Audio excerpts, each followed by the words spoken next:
ایک ایسی ہستی جنہیں اللہ تعالیٰ نے انسانوں کی ہدایت کے لیے حضرت آدم علیہ السلام کے بعد منتخب فرمایا۔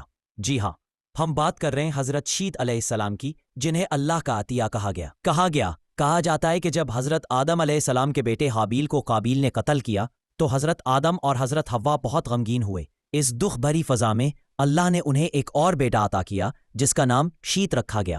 شیت کا مطلب ہوتا ہے اللہ کی طرف سے عطیہ۔ حضرت شیت علیہ السلام بچپن سے ہی نہایت ذہین، متقی اور نیک فطرت تھے۔ حضرت آدم علیہ السلام نے انہیں اپنی خاص نگرانی میں پالا اور ان پر وہ تمام علوم منتقل کیے جو اللہ نے آدم کو سکھائے تھے۔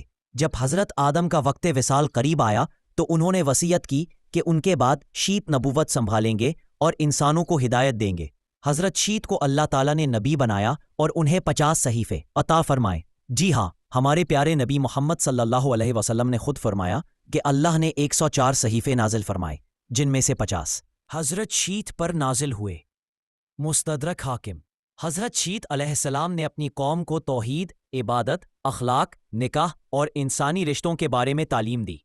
آپ نے لوگوں کو بتایا کہ صرف ایک اللہ کی عبادت کی جائے، جھوٹ سے بچا جائے اور فحاشی اور گناہ سے دور رہا جائے۔ اس زمانے میں انسانوں کی 2 نسلیں تھیں، ایک وہ جو حضرت شیت کی نسل سے تھیں، نیک، عبادت گزار اور حیا دار، دوسری قابیل کی نسل جو پہاڑوں سے نیچے رہتی تھی اور دنیا پرستی، گناہوں اور فتنوں میں مبتلا تھی۔ شیطان نے موقع غنیمت جانا، اس نے قابیل کی نسل کی عورتوں کو موسیقی، رقص اور فیشن کا ذریعہ بنایا۔ شیت علیہ السلام کی قوم کے نوجوان ان کے فتنوں میں آ کر ان سے ملنے لگے۔ یہ وہ وقت تھا جب گناہ کا دروازہ انسانوں پر کھلنا شروع ہوا۔ حضرت شیت نے اپنی قوم کو خبردار کیا، تنبیہ کی، رلایا، سمجھایا، لیکن تاریخ گواہ ہے کہ ہر قوم میں کچھ لوگ نافرمان ہوتے ہی ہیں۔ انہوں نے حضرت شیت کی بات نہ مانی، اور یہی وہ فتنہ تھا جس کی بنیاد پر آنے والے وقتوں میں حضرت نوح کے دور میں طوفان آیا۔ حضرت شیت نہ صرف ایک نبی تھے بلکہ ایک عظیم رہنما، مصلح اور معلم بھی تھے۔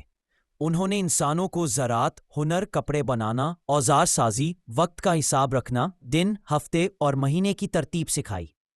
کہا جاتا ہے کہ انہوں نے عبادت کے لیے مخصوص اوقات مقرر کیے۔ صبح، شام اور رات کے اوقات میں اذکار، ذکر اور سجدے کی ہدایات دیں۔ حضرت شیت کی زندگی تقریباً 912 سال پر محیط رہی۔ انہوں نے ہر دن اللہ کی عبادت، علم کی روشنی پھیلانے اور قوم کو شرک سے بچانے میں صرف کیا۔ ان کی وفات کے بعد کہا جاتا ہے کہ انہیں حضرت آدم کے قریب دفن کیا گیا۔ کچھ روایات میں ان کا مزار لبنان یا نجف کے قریب بتایا گیا ہے، مگر حتمی طور پر کچھ کہا نہیں جا سکتا۔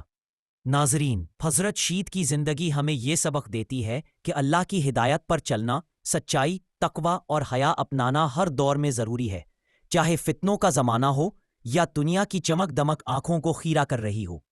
جنہوں نے شیت کا راستہ اپنایا وہ فلاح پا گئے، اور جنہوں نے شیطان کا راستہ چنا وہ گمراہ ہو گئے۔ آج بھی اگر ہم حضرت شیت کی